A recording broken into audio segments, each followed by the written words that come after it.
Hi everyone, Comic Reviewer here, this time doing another film review, and this one is on Dragon Ball Super Broly. Now, as you know, Dragon Ball Super Broly is a 2018 Japanese anime martial arts fantasy adventure film that was directed by Tatsuya Nagamine, as well as being written and sort of created by Kira Toriyama. And keep in mind, the point of Dragon Ball Super Broly was meant to revamp and sort of redo the origin of Broly after the wasted potential of the Broly trilogy. Now, the premise of the film is meant to take place sometime after the universe survival saga from Dragon Ball Super, as we see how Goku, Vegeta, and the rest of the gang have now gone back to their normal lives. We also find out that Frieza's men have gathered up the Dragon Balls so Frieza can use a wish for his own purposes. And we also find out that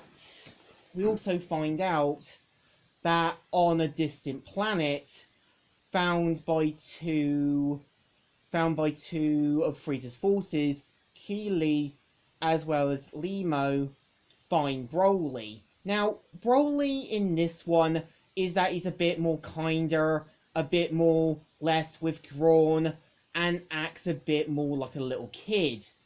And when you kind of got Broly's father, he's meant to be a bit more cautious of Broly, trying to be a bit more kind of making sure he doesn't cross the line.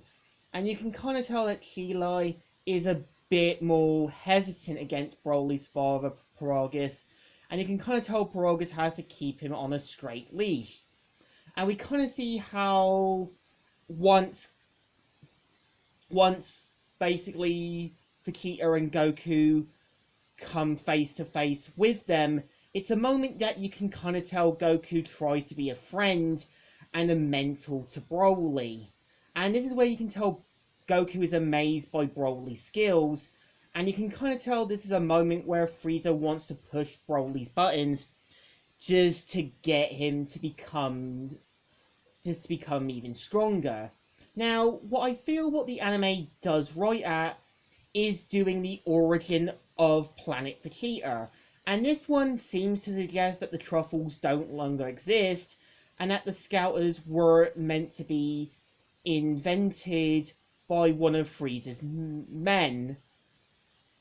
And we also kind of have a more different version of Bardock, who wants to help save Goku's life when Planet Vegeta is planned to be blown up.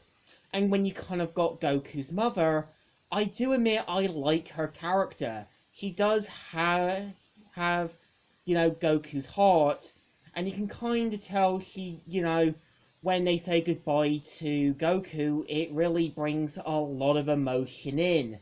And you can kind of tell that this is a moment that she knows that she may never see Goku again. And I like how when we are introduced to King Cold sort of stepping down as leader of the Cold Force and rename it the Frieza Force, throughout it we see Zarbon, Dodoria, and the Ginyu Force sort of in a more cameo-like appearance. And I think this really does work. And I also do know that there are plans to do a sequel, and the ending did seem to suggest that we are gonna get a sequel to Dragon Ball Super Broly. And what's also interesting is, tragically, this is the last time Vic Mignola gets to voice Broly, as there were a lot of incidents with Funimation that just caused him to lose his voice role, and him being replaced by Johnny Young Bosch, who does a fairly decent job. And I would say that if Dragon Ball Super Broly can fix Broly, I want to see the same being done for Lord Slug, given his background and given the potential story they could do with him, other than pre-Steven Universe. And to me, Dragon Ball Super Broly is a bigger improvement over the Broly trilogy. It isn't wasted potential. It does feel a bit like a standard anime episode like story, but I think that was the point of Dragon Ball Super Broly. So I think it deserves a thumbs up. Still good and still alright. So, Comic Reviewer here, signing out.